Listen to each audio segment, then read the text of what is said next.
Rain lashed against the cobblestones of the gray coastal village, turning the streets into rushing rivers of gloom.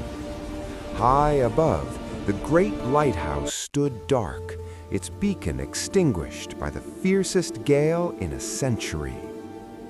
Young Leo, no older than 10, stood at the base of the winding cliff path. He clutched a small brass lantern against his chest, shielding its tiny, flickering flame with his jacket. He looked up at the looming tower, then down at his muddy boots. His knees trembled. He took a step back, shaking his head. The path was too steep, the wind too strong. Something wet and cold nudged his hand. Leo looked down. Barnaby, a three-legged bog dog with fur the color of storm clouds and eyes like warm honey, stood beside him. The dog let out a sharp sneeze and bumped Leo's hip with his broad head.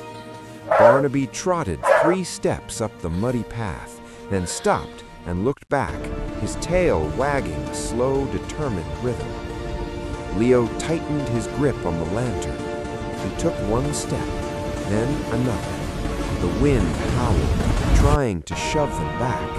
Halfway up, a sudden gust knocked Leo to his knees. The lantern skittered across the wet stone, sliding perilously close to the cliff's edge. Leo lunged, but missed. In a blur of gray fur, Barnaby pounced.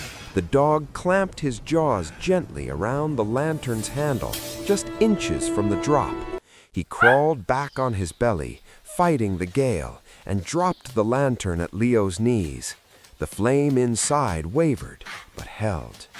Barnaby didn't wait for a pat. He stood on his 3 good legs, barked silently into the wind, and turned back to the ascent. Leo wiped mud from his eyes. He picked up the light. He didn't look down at the drop. He only looked at the dog's bushy tail leading the way. They reached the heavy iron door of the lighthouse.